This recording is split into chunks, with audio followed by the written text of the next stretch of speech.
नमस्ते बच्चों, कैसे हैं।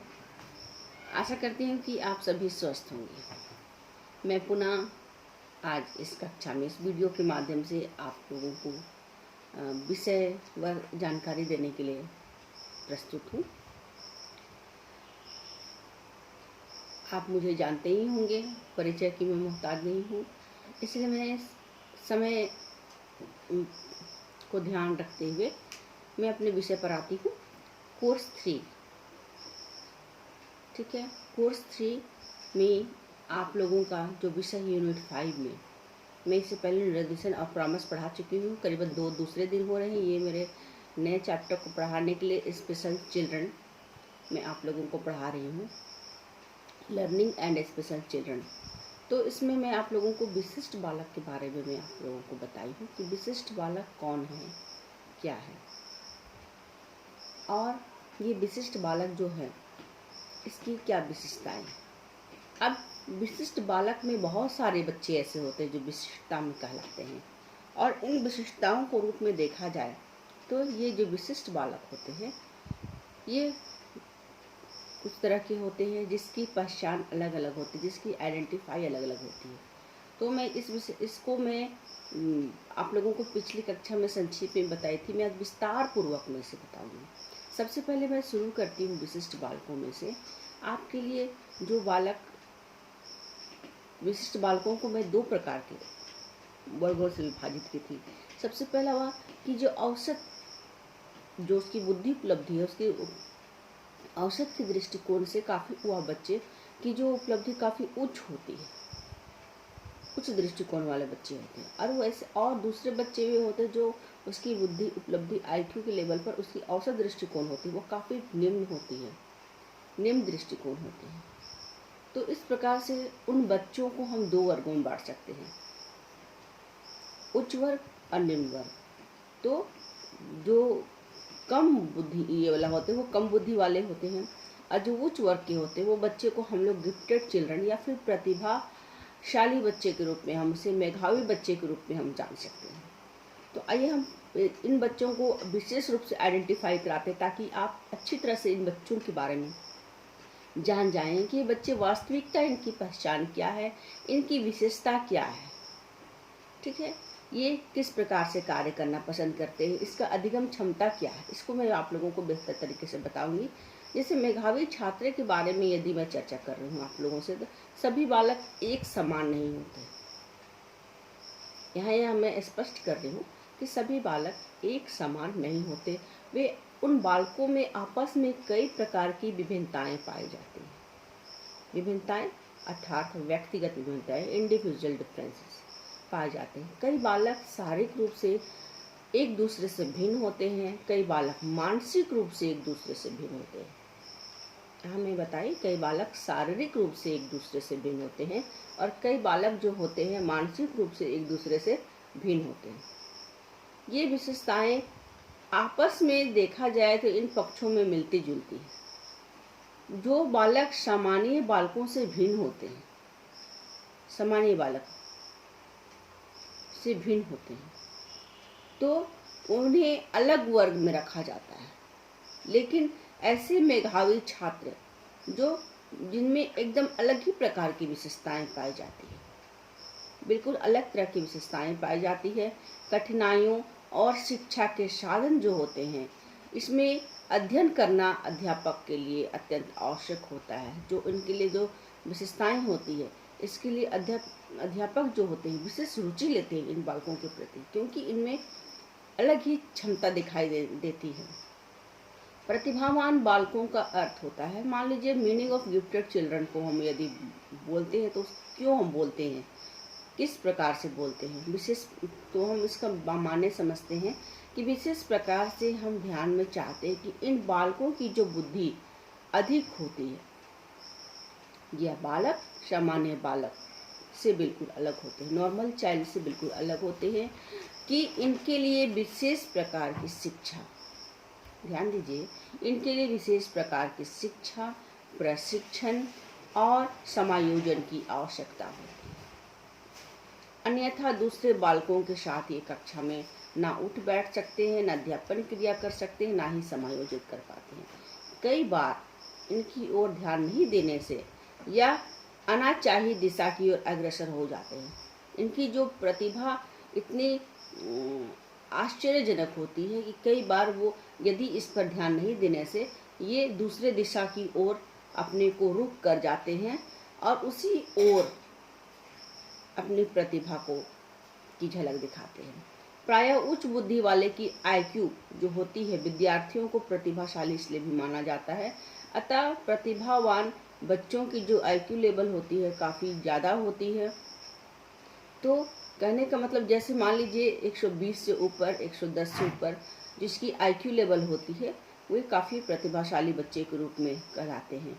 प्रतिभावान बच्चे में केवल उच्च बुद्धि को लेकर ही सम्मिलित नहीं किया जा सकता है, क्योंकि दूसरे बच्चे किसी क्षेत्र में वरिष्ठ होते हैं, दूसरे बच्चे भी किसी क्षेत्र में वरिष्ठ होते हैं, लेकिन कला में, साहित्य में, काव्य रचना में, कला में, साहित्य में और काव्य रचना में यदि मान लीजिए तो कार्ल सॉनिक ने भी, जो मनोवैज्ञानिक है, इन्होंने जो प्रतिभाशाली बच्चे हैं उसके विषय में कहा है कि वह प्रत्येक बालक जो अपने आयु के बालकों में, वह प्रत्येक बालक, ध्यान दीजिए, वह प्रत्येक बालक जो अपने आयु के बालकों में किसी योग्यता से अधिक हो और जो समाज में कुछ महत्वपूर्ण देन दे, कोई नई देन दे, तो इसी प्रकार से ये बालक विशिष्ट होते हैं। प्रतिभावान बच्चे, जो प्रतिभाशाली बच्चे होते हैं, उनकी मेन आइडेंटिफाई जो होती है उसको हम लोग किस प्रकार से जज कर पाते हैं, किस प्रकार से पता कर पाते हैं कि वो बच्चा आइडेंटिफाई है, क्योंकि प्रत्येक कक्षा में प्रतिभावान बच्चे होते हैं, प्रतिभावान बालक होते हैं, लेकिन इसका पता लगाना और चयन करना कोई आसान काम नहीं होता है। आप इतनी आसानी से उन बच्चों को पता नहीं लगा पाओगे, क्योंकि वो बच्चे छुपे रुस्तम होते हैं, जिसे कहते हैं छुपे रुस्तम होते हैं। विद्यालय में बिल्कुल वो अध्यापक के सामने यदि वो पढ़ गए तो समझिए वो प्रतिभावान बालक आ गया, नहीं तो वो छुपे रुस्तम की तरह रहेंगे, वो आपको पता भी नहीं चलेगा कि वो बच्चा प्रतिभावान बच्चा है। इसके लिए अध्यापक को विभिन्न प्रविधियों यानी विभिन्न प्रकार के टेक्निक्स का प्रयोग करना पड़ता है और इन प्रविधियों के सहायता से अध्यापक प्रतिभावान बच्चों का पता लगा सकते हैं, प्रतिभाशाली बच्चों का पता लगा सकते हैं। सबसे पहला वो क्या कर सकते हैं, सबसे पहला वो जो आप लोगों ने साइकोलॉजी टेस्ट किए होंगे, व्यक्तित्व साइकोलॉजी टेस्ट किए होंगे जो आप लोगों का इस कोर्स में है, मुझे आशा है आप लोग किए होंगे, तो आप लोग समझे होंगे कि फिर पर्सनैलिटी टेस्ट सब किए होंगे, तो इसमें आप लोगों को पता चला हो किस प्रकार से टेस्ट कराया जाता है। तो बिल्कुल ये वस्तुनिष्ठता टेस्ट होती है। तो सबसे पहले हम चर्चा करते हैं इंटेलिजेंट टेस्ट। ये टूल्स होते हैं, मैनुअल होते हैं, इस प्रकार से बुद्धि परीक्षण किया जाता है। प्रतिभावान बालकों की पहचान के लिए अध्यापक विभिन्न प्रकार के बुद्धि परीक्षणों या फिर वस्तुनिष्ठ परीक्षाओं का प्रयोग में लाते हैं। ये जो बुद्धि परीक्षाएं अध्यापक व्यक्तिगत तौर पर ग्रुप में लिए जाते हैं, समूह के दृष्टिकोण में से प्रयोग में लाया जाता है, इंडिविजुअल में से प्रयोग में नहीं लाया जाता है, व्यक्तिगत दृष्टिकोण में ग्रुप में लाया जाता है। इन परीक्षणों में अध्यापक को अति आवश्यकता होती है परीक्षण की। प्रशिक्षण प्राप्त करने के बाद में ही ये अध्यापक परीक्षण कर सकते हैं। उसके बाद हो जाता है अचीवमेंट टेस्ट, उपलब्धि परीक्षाएं। बुद्धि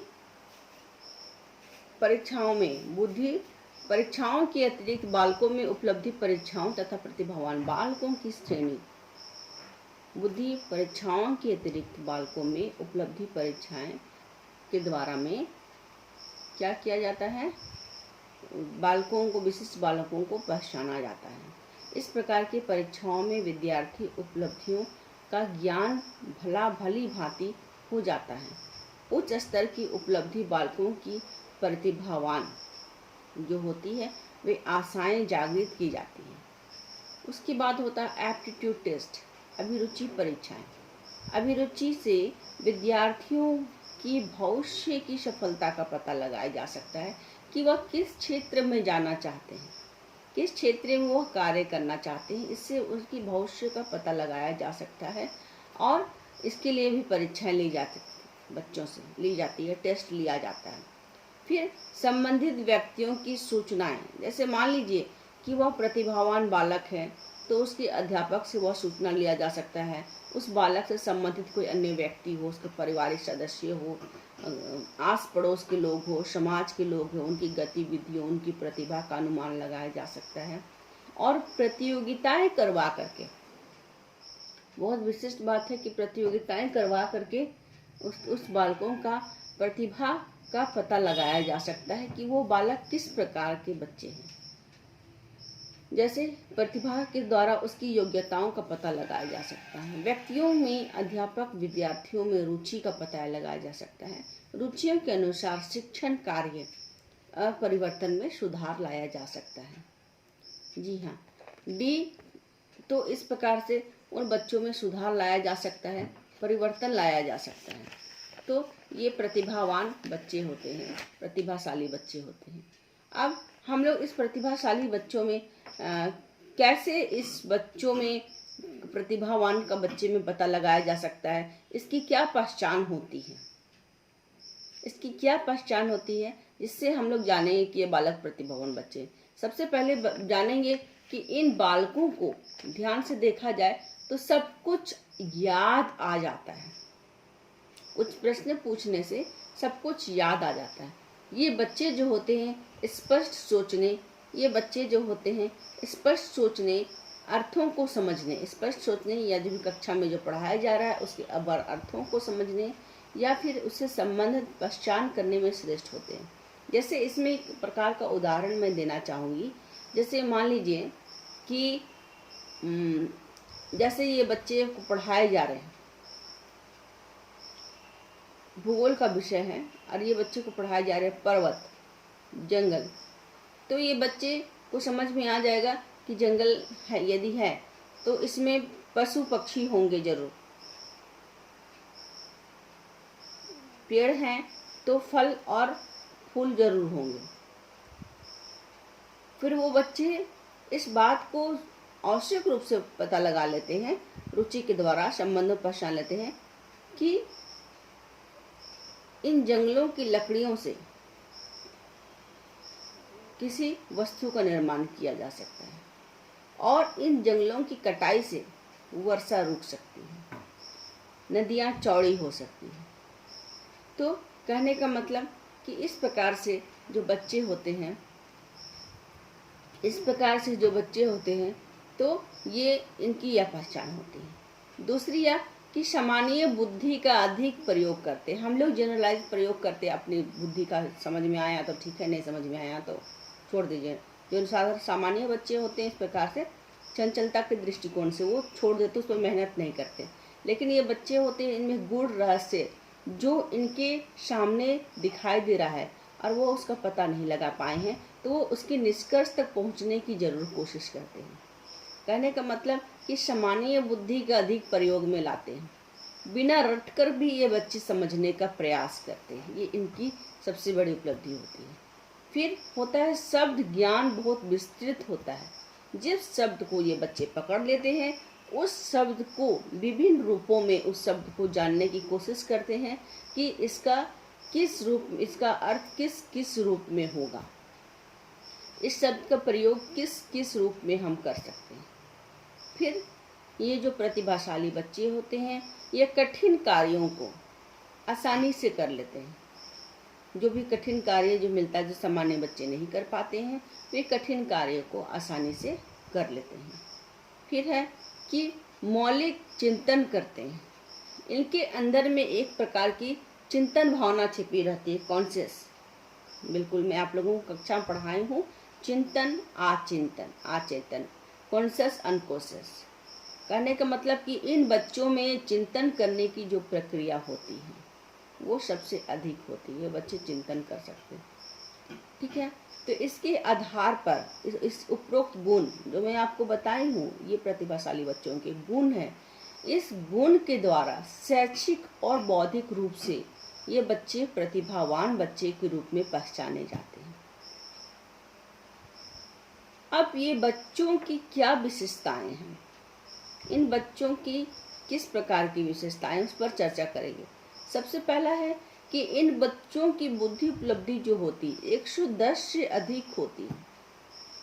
ये बच्चे की बुद्धि उपलब्धि होती है 110 से बिल्कुल अधिक होती है, और ये किसी घटना का निरीक्षण करते हैं, काफ़ी बारीकी से किसी घटना का निरीक्षण करते हैं, और उस घटना के बारे में ये बच्चे जो होते हैं काफ़ी बारीकी से उस घटना का निरीक्षण करते हैं, जांच पड़ताल करते हैं। ये बालक जो होते हैं सीखने की गति में अति तीव्रता और शुद्ध होती है, और इस बालक की स्मरण शक्ति होती है काफ़ी उच्च स्तर की होती है, धारण शक्ति जो होती है काफ़ी उच्च स्तर की होती है। ये बालक जिस प्रश्न का यदि कक्षा में शिक्षक प्रश्न पूछते हैं, ये बालक शीघ्रता से उस प्रश्न का उत्तर देता है, शीघ्रता से उस प्रश्न का उत्तर देता है। साथ ही ये विषय में गहन अध्ययन करता है, बहुत गंभीरता से अध्ययन करता है।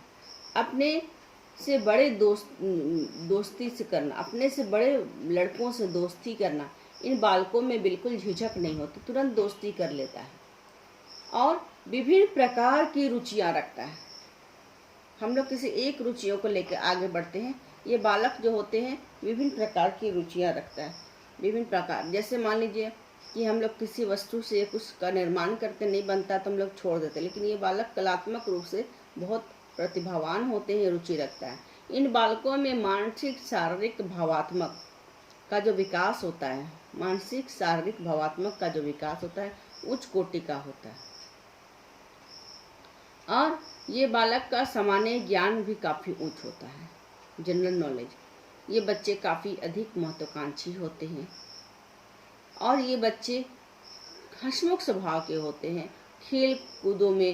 खेलों में बहुत अच्छी तरह से वो भाग लेते, पार्टिसिपेट करते हैं, और जिसका दृष्टिकोण होता है, जिसका आउटलुक होता है, ये वैज्ञानिक दृष्टिकोण के होते हैं।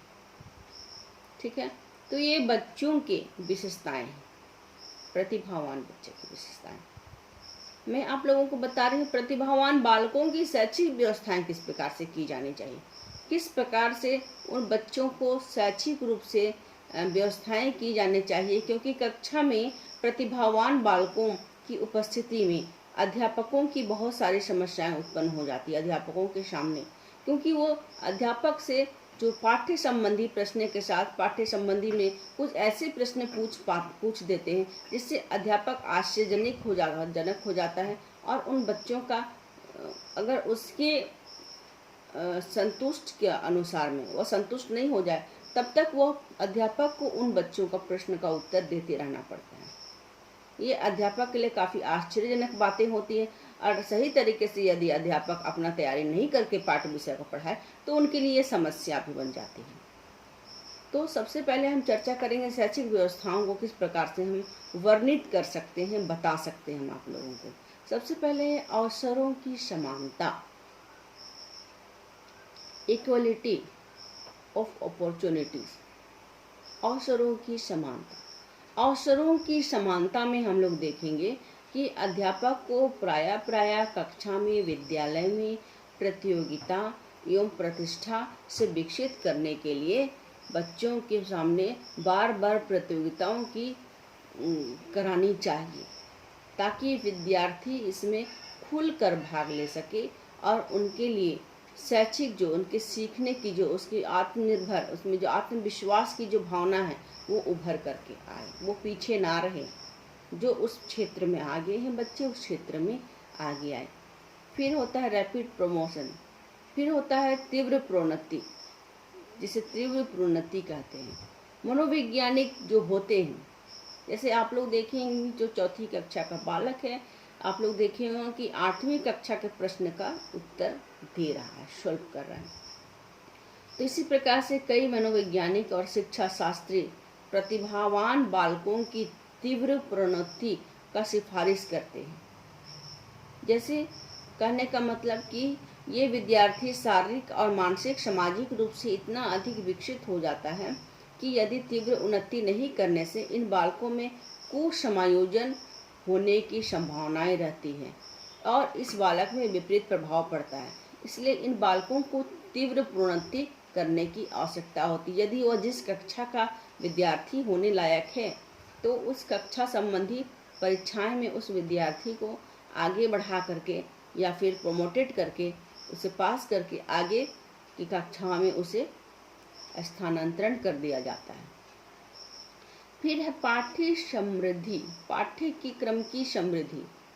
पाठ्यक्रम की समृद्धि में प्रतिभावान बालकों को पाठ्यक्रम को समझने में सामान्य बालकों से कम लेते हैं। प्रतिभावान जो बच्चे होते हैं पाठ्यक्रम को समझने में सामान्य बच्चे से कम समय लेते हैं, और बच्चा हुआ समय वह होता है वो किसी और काम में अपने को ढालते हैं, वह उसी कार्य में नहीं रहते। जैसे मान लीजिए कि यदि सिविलाइजेशन सभ्यता का अध्ययन करना हो, मान लीजिए, तो वो उस पर चले जाते हैं पाठ्य संबंधी विषय, या जीवन गाथाओं का अध्ययन करने लगते हैं, मतलब कि स्टडी ऑफ बायोग्राफी, आधुनिक भाषाओं का अध्ययन करना वो पसंद करते हैं। फिर विशेष योग्यताओं का परीक्षण करना वो पसंद करते हैं। फिर यदि प्रतिभावान की बालकों की शैक्षिक व्यवस्थाएं को लेकर के हम देखते हैं तो बुरी आदतों को रोकना, ठीक है, बुरी आदतों को रोकना, prevention of bad social habits. यदि प्रतिभावान बालकों की सृजनात्मक शक्ति, क्रिएटिव एनर्जी जो उनमें होती है, तो उसका उचित प्रयोग यदि नहीं किया जाता है, उन बच्चों का उचित प्रयोग यदि नहीं किया जाता है तो बच्चे समाज विरोधी बनकर भी उभर पाते हैं। इसलिए अध्यापक को चाहिए कि उनकी शिक्षा इस प्रकार से की जा सके जिससे सामाजिक बुराइयों से दूर हो सके। फिर है सर्वांगीण विकास का बल, emphasis of all round development. सर्वांगीण विकास का बल, प्रतिभावान बालकों की शिक्षा, प्रतिभावान बालकों की शिक्षा उसके व्यक्तित्व के सभी पक्षों पर विकास केंद्रित करनी चाहिए, ना कि उसे केवल किताबी कीड़ा बनाना चाहिए। ऐसे बालकों को केवल बौद्धिक और शैक्षणिक विकास में अधिक बल ही केवल नहीं दिया जाना चाहिए, बल्कि प्रतिभावान बालकों का सर्वांगीण विकास करके अध्यापक को अधिक परिश्रम की आवश्यकता होती है इन बच्चों को कक्षा में, कक्षा के वातावरण में, विद्यालय में सक्रिय रूप से भाग लेने के लिए। फिर है बालकों के अध्ययन पर आधारित शिक्षा, बालकों की अध्ययन पर आधारित शिक्षा, education based on child study. प्रतिभावान बालकों को ध्यान देना चाहिए, इस प्रकार ध्यान देना चाहिए कि इसमें विशेष प्रकार की जो प्रतिभा होती है वह बाल केंद्रित होगी, उसकी बाल केंद्रित शिक्षा पर काफ़ी ध्यान दिया जाना चाहिए। फिर विशेष स्कूल, विशेष विद्यालय और कक्षाओं का निर्माण करना, व्यवस्था करना। प्रतिभावान बालकों के लिए विशेष शिक्षा या विशेष विद्यालय की व्यवस्था की जानी चाहिए। इन विद्यालयों में इस बालकों की विशेषताओं के अनुसार सुविधाएं प्राप्त करनी चाहिए, दी जानी चाहिए। लेकिन ऐसा सुझाव वास्तव में संभव नहीं दिया जाना चाहिए, क्योंकि विद्यालय में इतने विद्यार्थी प्रतिभावान नहीं होते हैं कि इसके लिए अलग से विद्यालय बनाया जाए। इसलिए अधिकांशतः इन विद्यालय में पढ़ने वाले जो विद्यार्थी होते हैं उसमें अहम का भावना का विकास हो जाता है। अहम, ये विद्यार्थी दूसरे विद्यार्थियों को तुच्छ समझने लगते हैं और कठिनाइयाँ, आर्थिक कठिनाई हो जाता है, शारीरिक कठिनाई हो जाता है और इसमें खेल कूद में बाधा उत्पन्न होती है। तो लोकतांत्रिक दृष्टिकोण से अलग विद्यालय वास्तविक जीवन में संभव नहीं हो सकते हैं। इसलिए प्रतिभावान बालकों के लिए शिक्षा के लिए अलग कक्षाओं का, अलग विद्यालय का निर्माण नहीं रखा गया हो तो विद्यालय में ही अलग कक्षाओं का व्यवस्थित करना हो सकता है, लेकिन यह अमनोवैज्ञानिक होगी। इसीलिए एक ही विद्यालय में विद्यार्थियों में उसकी प्रतिभा को अलग रखना या उसकी अलगाव भावना को जन्म देता है। इसलिए संख्या के अनुसार में उन विद्यार्थियों को थोड़ा थोड़ा करके सामान्य बच्चों के साथ में रखा जाता है। फिर घर के लिए विशेष कार्य, स्पेशल होमवर्क, घर के लिए विशेष कार्य, प्रतिभावान बालकों को घर के लिए विशेष कार्य दिया जाना चाहिए। जैसे गृह वर्क हम लोग बच्चों को पढ़ाते हैं और कक्षा के अंत में गृह वर्क दे देते हैं, गृह कार्य देते हैं तो उन बच्चों को अलग से कार्य दिया जाना चाहिए ताकि वो अपनी प्रतिभा का उचित प्रयोग कर सके। इससे उनके मानसिक रूप से उन्हें बच्चों को संतोष मिलेगा और वे अपनी प्रतिभा का उपयोग अवसर प्राप्त कर सकेंगे। फिर पुस्तकालय सुविधाएं। प्रतिभावान बालकों में ज्ञान के लिए प्यास सामान्य बालकों की तुलना से अधिक होती है। जो ज्ञान की प्यास होती है वो सामान्य बालकों की तुलना से बिल्कुल अलग होती है। इसलिए उनको अतिरिक्त पुस्तकें पढ़ने के लिए पुस्तकालय भेजना चाहिए ताकि वो पुस्तकों का अध्ययन करके अपनी जिज्ञासाओं को पूरा कर सकें। फिर उत्तरदायित्व कार्य दिया जाना चाहिए। ऐसे बालकों को उत्तरदायित्व कार्य दिया जाना चाहिए जिससे वे बच्चे अपने को जिम्मेदार नागरिक के रूप में, एक जिम्मेदार विद्यार्थी के रूप में अपने कार्य को कर सकें, जिससे वो बच्चे अपने में एक प्रकार के अपने को समझे कि वह एक जिम्मेदार बच्चा है।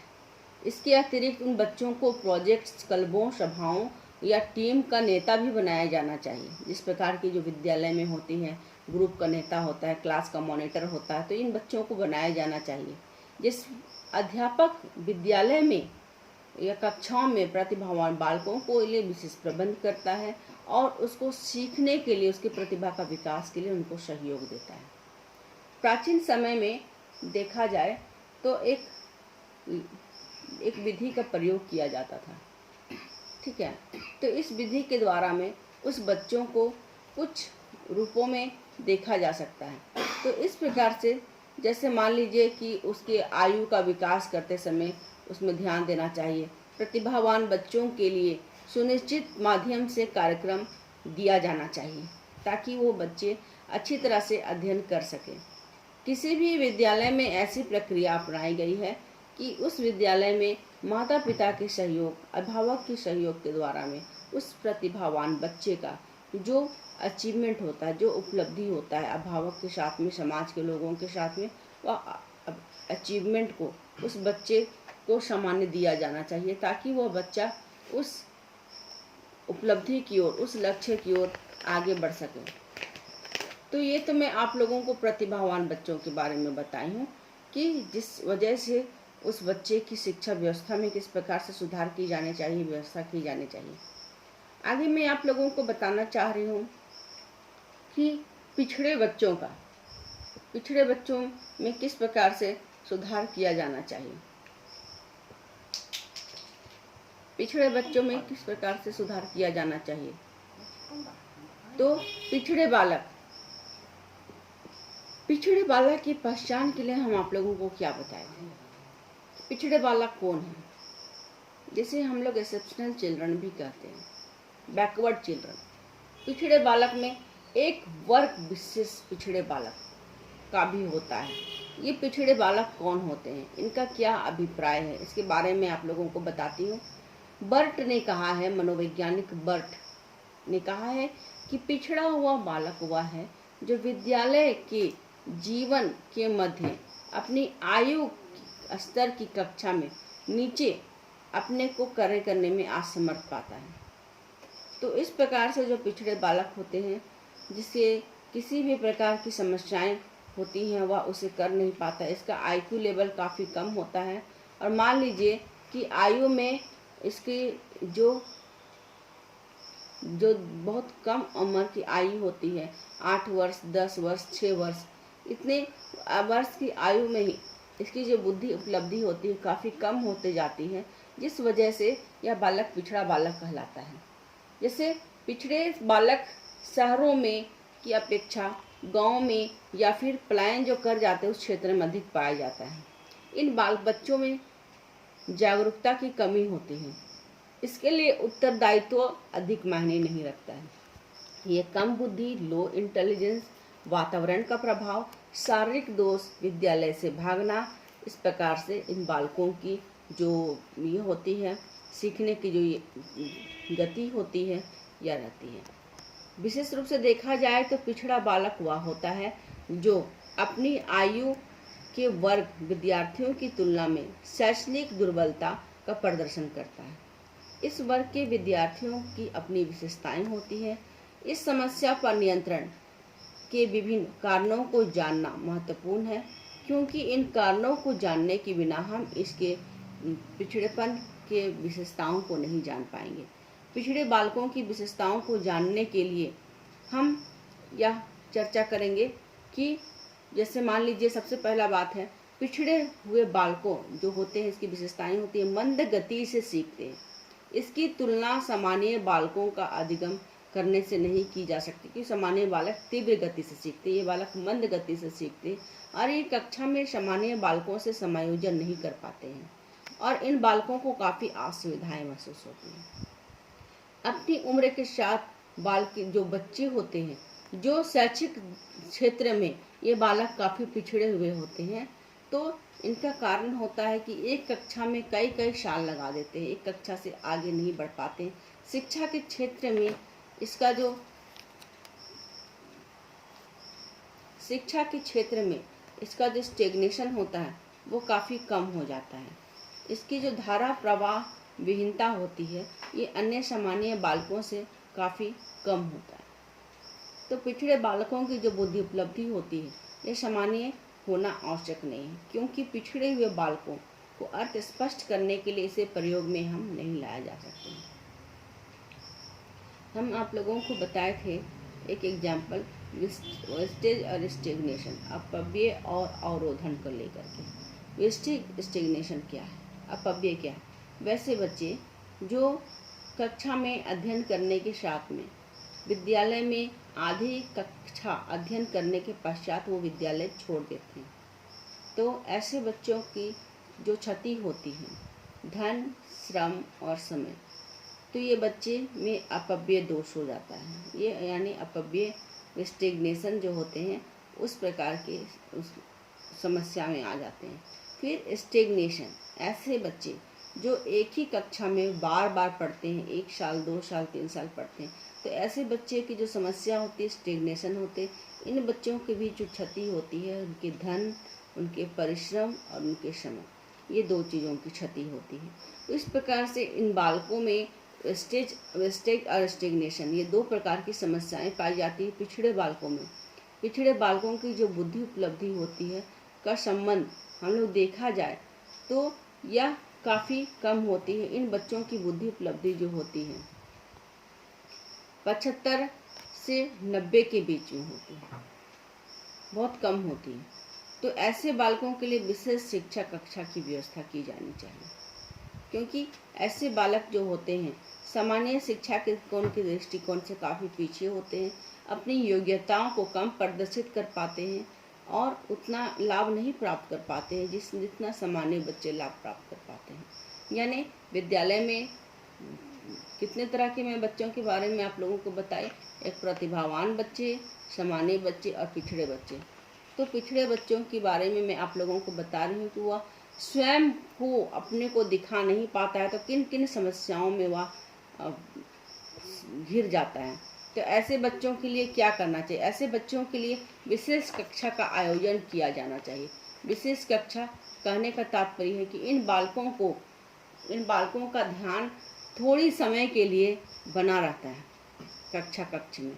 फिर ये बालक अधिक समय तक अपने को एकाग्रता, एक जगह शांत बन के बैठना उचित नहीं समझते हैं, उन्हें काफ़ी समस्याएं उत्पन्न होने लगती हैं। ये बालक जो इसका जो एकेडमिक रिकॉर्ड होता है, जो शैक्षणिक तथा सामाजिक कार्यकलाप में ये बच्चे भाग नहीं ले पाते हैं, ये अपने को समर्थ नहीं मानते हैं, ये बच्चे उनसे दूर भागते हैं। ये बच्चे सोचते हैं कि यदि मैं उनके उस समय भाग लूँ, उस जगह पर मैं जाऊँ, भाग लूँ, तो मेरे लिए हित नहीं होगा। वे अपने को काफ़ी संकोचित दृष्टिकोण से देखते हैं। ये जो बालक होते हैं इसकी किसी भी समस्या से उलझ कर रह जाते हैं, मतलब कि इसके लिए कोई भी कार्य एक प्रकार की समस्याएं बन जाती हैं और उस कार्य में वह सफलता हासिल करने, उस कार्य को करने के लिए वो नहीं चाहते हैं और उस कार्य में वह उलझ कर रह जाते हैं। ये जो पिछड़े बालक होते हैं इसमें सूक्ष्म रूप से विचार नहीं कर पाते, किसी विषय वस्तु को बारीकी रूप से विचार नहीं कर पाते हैं, वे बारीकी रूप से विचार करने से वे दूर भागते हैं। ये बालक जो निर्देशन जो होते हैं, जो का खुशी से पालन करते हैं, जो निर्देशों का खुशी से पालन करते हैं, ये बालक को स्वतंत्र रहना काफ़ी अच्छा लगता है। इसे डिसिप्लिन जो अनुशासन है बिल्कुल पसंद नहीं आता है। इनमें साधारण बातें जो होती है, नियमों को समझने की क्षमता नहीं होती। वो रूल्स ऑफ रेगुलेशन जो होते हैं, चाहे वो विद्यालय से संबंधित हो, चाहे समाज से संबंधित हो, चाहे एकेडमिक संबंधित हो, वो बिल्कुल नहीं समझना चाहते हैं। तो इस प्रकार से ये जो बच्चे होते हैं, ये वातावरण के साथ अपने को स्थापित नहीं कर पाते हैं, समायोजन नहीं कर पाते हैं, इनकी आलोचना सह नहीं पाते। ये बच्चे जो होते हैं, यदि ये नहीं कुछ कर पा रहे हैं और यदि आप इसकी आलोचना कर दो तो ये बच्चे सहन नहीं कर पाएंगे, ये काफ़ी उग्र हो पाएंगे और उग्र रूप में कुछ गलत कार्य भी कर सकते हैं। ये बच्चे, जैसे आप लोगों को पर्सनैलिटी टेस्ट में शायद कराया गया होगा, 3 टेस्ट में, जैसे कि अंतर्मुखी, बहिर्मुखी, उभयमुखी। बहिर्मुखी वह जो बहुत खुला विचार वाला होता है, अंतर्मुखी वह जो छुपे विचार वाला होता है, उभयमुखी जो है जो दोनों विचार वाले होते हैं। तो ये जो बच्चे होते हैं इंट्रोवर्ट होते हैं, यानी अंतर्मुखी होते हैं, इनके मित्रों की संख्या काफ़ी कम होती है। अंतर्मुखी में सबसे ज़्यादा पाया जाता है संकोच, लज्जा, शर्म, डर, भय, है ना, इस प्रकार की भावनाएं पाई जाती है। ये अंतर्मुखी प्रकार के बच्चे होते हैं बच्चे। तो इनमें तर्क वितर्क करने की, विवेक करने की शक्ति जो होती है वो काफ़ी निम्न होती है। उच्च भी नहीं होती है, मध्य भी नहीं होती, बल्कि निम्न होती है। समाज तथा स्वयं को ये बच्चे अलग दृष्टिकोण के रूप में नहीं रख पाते हैं, देख नहीं पाते हैं। फिर है, ये शीघ्र निर्णय भी नहीं ले पाते हैं। ये जो बच्चे होते हैं शीघ्र निर्णय नहीं ले पाते हैं, इनमें इस प्रकार की समस्याएं पाई जाती है। फिर इन बच्चों में होती है दूरदर्शिता की कमी पाई जाती है। दूरदर्शिता की काफ़ी कमी पाई जाती है। इसमें असंतोष की भावनाएं काफ़ी प्रबल होती है। इन बच्चों में असंतोष की भावनाएं होती है, काफ़ी प्रबल होती है। फिर शीघ्रता एवं शुद्धता से कार्य करने में ये बच्चे निम्न स्तर के होते हैं।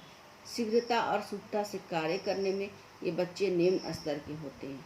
ये बच्चे काफ़ी निराशावादी होते हैं और अध्यापक से स्नेह और सहानुभूति की लालसा रखते हैं। लेकिन अध्यापक भी इन बच्चों की ओर ध्यान नहीं देता है और उसे अपने वातावरण से दूर करता है, जिस वजह से ये पिछड़े बालकों की जो भावनाएं होती हैं, जो सीखने की कला होती है, ये बच्चे सीख नहीं पाते हैं और अपने को सामान्य रूप से समायोजित नहीं कर पाते हैं। तो इस प्रकार से बच्चों में वह प्रकार की समस्याएं होती हैं। आप लोग जब विद्यालय में देखेंगे, विद्यालय में जाएंगे, तो ये इस प्रकार के बच्चे आप लोगों के विद्यालय में पाए जाएंगे। ठीक है, तो ये जो बच्चे होते हैं इनमें पिछड़ेपन का क्या कारण है, इनका क्या काउज ऑफ बैकवर्डनेस हो, इसका क्या कारण है, ये किस कारण से यह बच्चे इस वातावरण, इस स्वाभाविक आचरण वाले बन जाते हैं। पिछड़ेपन बालकों में बहुत सारे कारण हो सकते हैं, जैसे फिजिकल काउज हो सकते हैं, शारीरिक दोष हो सकते हैं, हाँ, शारीरिक कारण हो सकते हैं। फिर मानसिक या बौद्धिक कारण हो सकते हैं, है ना। फिर वातावरण संबंधी कारण हो सकते हैं, जैसे कि इन्वायरमेंटल कॉज हो सकते हैं।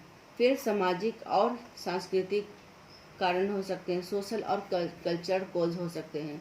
तो और इसके प्रकार से अन्य कॉज हो सकते हैं। तो मैं आप लोगों को क्या बताएं, शारीरिक कारण, मानसिक या बौद्धिक कारण, वातावरण संबंधी कारण, सामाजिक और सांस्कृतिक कारण और अन्य कारण। तो इन कारणों को मैं एक बार आप लोगों के साथ में चर्चा कर देती हूँ कि ये कारण किस प्रकार से हैं। शारीरिक कारण में क्या कोज होते हैं, क्या कारण होते हैं। पिछड़ेपन का एक कारण होता है शारीरिक कारण। शारीरिक कारण में शारीरिक दोष की वजह से पढ़ाई पर वो ध्यान नहीं दे पाते हैं। क्यों ध्यान नहीं दे पाते, क्या कारण होता है। तो सबसे पहला है, उसमें होता है ज्ञानेंद्रियों में दोष, जो उसके अंदर में सेंस ऑफ ऑर्गन होते हैं, ऑर्गन्स होते हैं, डिफेक्ट इन सेंस ऑर्गन्स होते हैं। तो ये इनके ज्ञानेंद्रियों में दोष होता है। हमारी जो शरीर का जो मस्तिष्क होता है, जो सूचना तंत्र होता है, वो ज्ञान का भंडार होता है। यदि मान लीजिए शरीर के किसी अंग को चोट लग जाता है तो मस्तिष्क सूचना तंत्र से हमें पता चलता है कि फलाना उंगली में हमें चोट लगा हुआ है और हम नहीं कर पा रहे हैं। तो ये ऑर्गन्स जो होते हैं ये काम सही तरीके से नहीं कर पाते हैं। बोलने में दोष, डिफेक्टिव स्पीच, मतलब कि उसे बोलने में दोष पाए जाते हैं। फिर है मस्तिष्क में चोट, ब्रेन इंजुरी, मस्तिष्क में चोट होना, ठीक है। फिर है ग्रंथियों का दोषपूर्ण कार्य करना, जो ग्रंथियां होती हैं उसका दोषपूर्ण कार्य करना, यानी डिफेक्टिव वर्किंग ऑफ ग्लैंड। फिर कमज़ोर स्वास्थ्य, वे काफ़ी वीक होते हैं, उसका हेल्थ काफ़ी वीक होता है, जिस वजह से वो बच्चे जो होते हैं शारीरिक कारण से काफ़ी कमज़ोर हो जाते हैं। तो मैं आप लोगों को बताया ज्ञानेंद्रियों का दोष, बोलने में दोष, मस्तिष्क पर चोट, ग्रंथियों का दोषपूर्ण कार्य, कमज़ोर स्वास्थ्य। मस्तिष्क कारण मैं आप लोगों को चर्चा करूंगी, यह तो शारीरिक था। मस्तिष्क कारण में मैं चर्चा करूंगी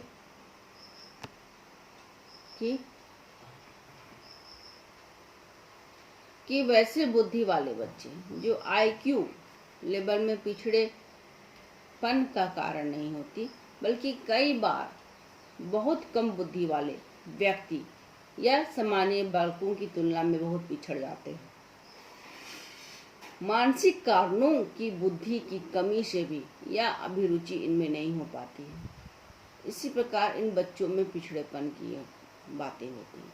वातावरण संबंधी कारण में हम लोग देखते हैं कि पिछड़ेपन वातावरण का योगदान किसी से कम नहीं होता, मतलब कि इसका जो वातावरण में समायोजन करने की जो क्षमता होती है यह कम हो जाती है। फिर पारिवारिक वातावरण, जो फैमिली इन्वायरमेंट होता है, इन फैमिली इन्वायरमेंट में भी ये बच्चे अपने को सही रूप में नहीं ढाल पाते हैं। ये घर के सभी सदस्यों के साथ शिक्षित होने के जो बालक होते हैं, शिक्षित होने की जो समस्याएं होती हैं उसे आवश्यकताओं को भली भांति समझते हैं।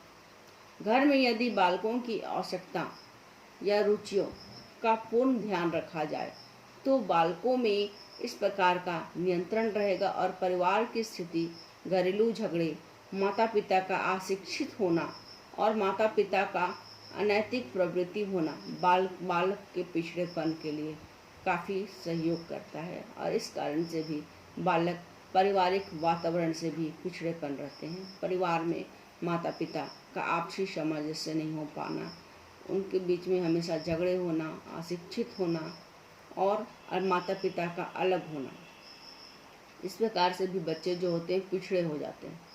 फिर विद्यालय का वातावरण भी उसे पिछड़ेपन के रूप में आगे ढकेलता है। जैसे विद्यालय में क्या होता है, विद्यालय में दोषपूर्ण पाठ्यक्रम या गलत शिक्षण विधियों का प्रयोग।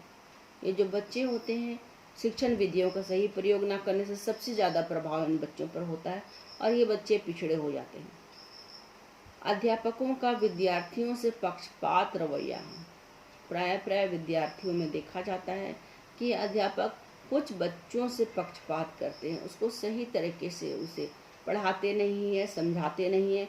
यदि वो बालक पिछड़े रहते हैं तो उसे वह बालक उसी रूप में समायोजित कर पाते हैं, मतलब कि उसे ध्यान नहीं दे पाते हैं, तो वह बालक पिछड़ा बालक हो जाता है।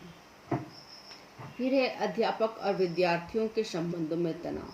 यदि विद्यार्थी या अध्यापक के बीच में संबंध मधुर नहीं है तो वह बालक पिछड़ा बालक कहलाएगा।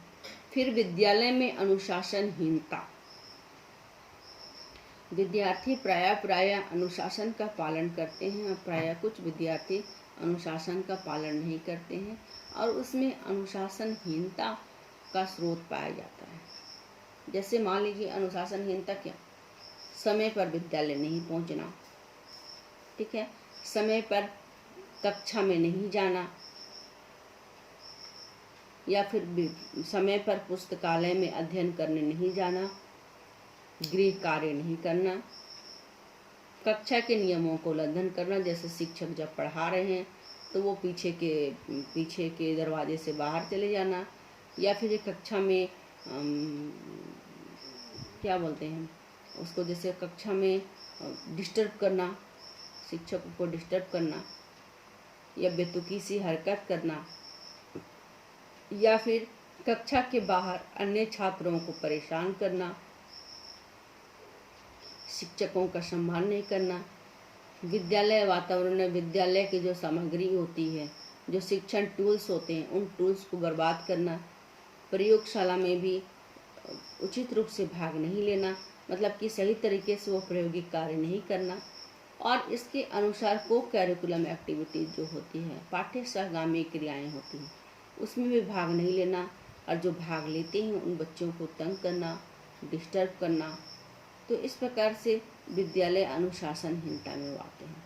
फिर विद्यालय की गतिविधियों में भाग लेने की जो प्रेरणा में होती है, उस प्रेरणा की कमी पाई जाती है उस प्रेरणा में। फिर विद्यालय में सहगामी क्रियाओं में भाग नहीं लेना, जैसे मान लीजिए कि वाद विवाद होते हैं, क्विज प्रतियोगिताएं होती हैं, तो उसमें भाग लेना, उसमें भाग नहीं लेते हैं। क्विज प्रतियोगिताओं में भाग नहीं लेते हैं, कविता पाठ में भाग नहीं लेते, भाषण प्रतियोगिता में भाग नहीं लेते हैं, वाद विवाद में भाग नहीं लेते हैं।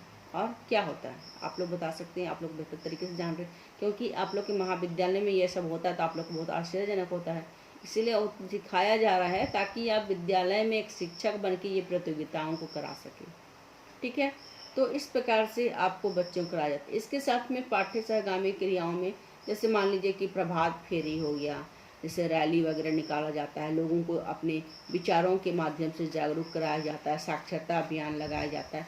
तो ये सभी जो होते हैं, इस सभी ये प्रोग्राम जो करिकुलम एक्टिविटीज जो होते हैं, इसमें भाग लेना पाठ्य सहगामी क्रियाओं में।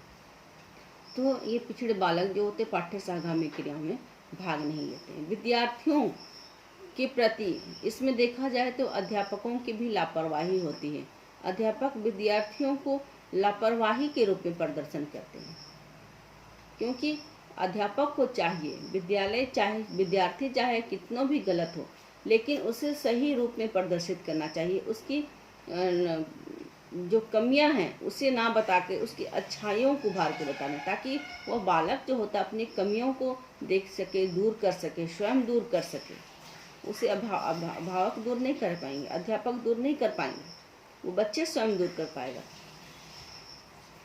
क्योंकि यदि आप समूह के दृष्टिकोण में यदि सामने सभी व्यक्तियों के सामने उन बच्चों की कमियां बताएंगे तो बच्चे अपने को पूरी हीनता भावना से ग्रसित पाएगा, हो सकता है कुछ नुकसान कर दें। अध्यापक फिर इसमें देखा जाता है कि प्रशिक्षित अभिभावक, प्रशिक्षित जो अध्यापक होते हैं, जो टीचर्स होते हैं, उसकी नियुक्ति भी नहीं की जा सकती है, बिना ट्रेंड वाले टीचर्स की नियुक्ति की जाती है। फिर शैक्षिक निर्देशन में भी कमी होती है। अध्यापक को देखा जाए तो उन अध्यापकों में शैक्षिक निर्देशन की भी कमी पाई जाती है। फिर विद्यालय में व कक्षा का प्रायः अधिकांशता अनुपस्थित रहना, यह भी कारण है। तो यह विद्यालय का वातावरण है। फिर सामाजिक और सांस्कृतिक रूप में हम लोग देखेंगे सोशल एंड कल्चर कोज में क्या हो सकता है। सामाजिक और सांस्कृतिक दृष्टिकोण में देखेंगे कि बालक घर या विद्यालय में बंद होकर के नहीं रहना चाहता है, वह समाज का एक हिस्सा बनना चाहता है, तथा समाज में प्रभाव उनके लिए काफ़ी स्वाभाविक होती है। वह रीति रिवाज परंपरा जो होती है उस बालक में काफ़ी विकास प्रभावित करती है। बालक उनके साथ अपना संबंध बनाना चाहता है, उन वर्गों में वह भाग लेना चाहता है। सामाजिक संपर्कों में वह अपने को काफ़ी प्रभावित मानता है। उदाहरण के लिए यदि हम मान लिया जाए छोटे उद्योग वाले माता पिता जो होते हैं, जैसे धोबी, कुम्हार, दर्जी, बढ़ाई, मोची, इन बालकों की शिक्षा की महत्वता को देखते हुए विद्यालय को वह गंभीर नहीं होते, वह बच्चा विद्यालय की ओर गंभीर नहीं होता, बल्कि वह अपने माता पिता का जो व्यवसाय होता है उस ओर उस विद्यार्थियों का ज़्यादा झुकाव होता है, ज़्यादा आकर्षण दिखाई देता है। वह विद्यालय से भागना चाहता है ताकि वह भाग करके वह अपने माता पिता के जो रोजगार होते हैं उसमें वह सहयोग दे सके। इसके अलावा अन्य कारण भी होते हैं, जैसे बालकों के पिछड़ेपन के अन्य कारण जो भी हैं बहुत सारे हैं। ये कारण होते प्रत्यक्ष और अप्रत्यक्ष दृष्टिकोण में उस बालक के व्यवहार में, व्यक्तित्व में प्रभाव डालते हैं। जैसे आस पड़ोस, मित्र मंडली, आस पड़ोस यानी उसके घर के आस पड़ोस, उसके मित्र मंडली, रेडियो, सिनेमा, टेलीविज़न, समाचार पत्र या फिर कल्प हो गया, या फिर धार्मिक संस्थाएं, पत्र पत्रिकाएं आदि कई प्रकार से इनका प्रभाव पड़ता है। तो इस प्रकार से इन बालकों में प्रभाव पड़ता है। तो बच्चों, मैं आप लोगों को मैं आज बताई हूँ कि पिछड़ेपन बालकों के कारण के विषय में बताई हूँ, और इसमें क्या क्या ये होते। मैं आप लोगों को बता सकती हूँ कि पिछड़ेपन बालकों में ये कारण क्यों होती, इसमें समस्याएं क्यों पाई जाती हैं। सबसे पहला समस्याएं होती हैं विद्यालय संबंधी समस्याएं, प्रॉब्लम्स रिलेटेड ऑफ स्कूल। ठीक है, विद्यालय में जो समस्याएं होती, पिछड़े बालक जो होते हैं सीखते हैं, मंद गति से सीखते हैं। वे सारी कक्षाओं में सीखने के साथ में कक्षाओं में प्रायः सभी कक्षाओं में उपस्थित नहीं रहते हैं, और वे बच्चे असफल हो जाते हैं, जिससे उसमें समस्याएं पाई जाती हैं। ये अपनी आयु वर्ग के बच्चे से काफ़ी पीछे चले जाते हैं, और विद्यार्थियों में वे संयोजित रूप से कार्य नहीं कर पाते हैं। सामाजिक समस्याएं जो होती, पिछड़े हुए बालकों में हीन ग्रंथियां बहुत ज़्यादा होती हैं, और सामाजिक समस्याएं के रूप में भाग लेते हैं। सामाजिक समस्याएं के रूप में वे बालक जो होते हैं काफ़ी विरोधी स्वभाव के होते हैं, और वे बालक सामाजिक समस्याओं के दृष्टिकोण से काफ़ी उग्र होते हैं। संवेगात्मक समस्याएं, इमोशनल प्रॉब्लम्स जो उसमें होती हैं, इमोशनल प्रॉब्लम्स कहने का मतलब कि उस बच्चे में एक प्रकार की जीवन की निराशा सबसे ज़्यादा होती है, उसके शिकार वो ज़्यादा हो जाते हैं। वे अपना अपमान बिल्कुल बर्दाश्त नहीं कर पाते हैं, और उसका संवेगात्मक संतुलन बिगड़ जाता है, और कई प्रकार की समस्याएं उत्पन्न करते हैं, समस्याओं से घिर जाते हैं। वे अपने को असुरक्षा के दृष्टिकोण से मानते हैं। वे मानते हैं कि कोई उस बालक को स्नेह प्रेम की भावना से नहीं देखता है, उसे हमेशा तिरस्कृत करता है। वह बालक इस कारण से अपने जो जीवन का जो समस्याएं हैं उससे घिरते चले जाते हैं, और उससे कभी निकल कर नहीं आते हैं। तो पिछड़े बालकों की ये समस्याएं हैं। बच्चों, मैं अगली कक्षा में पिछड़े बालकों की शिक्षा को लेकर के मैं शुरुआत करूंगी, और मैं आप लोगों को बताऊंगी कि पिछड़े बालकों की किस प्रकार से शिक्षा व्यवस्था के कारण उनके जीवन में, उनके पाठ्यक्रम में, उनके व्यवहार में, उनके व्यक्तित्व में सुधार किया जा सकता है, जैसे बता सकती हूँ। और मैं क्या आशा करती हूँ कि मेरा जो वीडियो के माध्यम से मैं आप लोगों को पढ़ाई हूँ, आप लोग ध्यानपूर्वक देखेंगे, प्रत्येक उस विषय को देखेंगे। इसमें वस्तुनिष्ठ आप लोग जरूर चयन कीजिएगा, नोट कीजिएगा, ताकि ये आपकी परीक्षाओं में, आपकी बोलचाल में, आपकी अधिगम में यह काम आए बच्चों। और मैं चाहती हूँ कि आप लोग स्वस्थ रहें, सकुशल रहें, और अब ज़्यादा अगर समय मिले तो इस तरह के यदि जो बच्चे पाए जाए उनको आप लोग सिखाएं। एक अच्छे शिक्षक के रूप में आप लोग अभी विद्यालय से बाहर घर परिवार समाज में अपनी भूमिका अदा करें।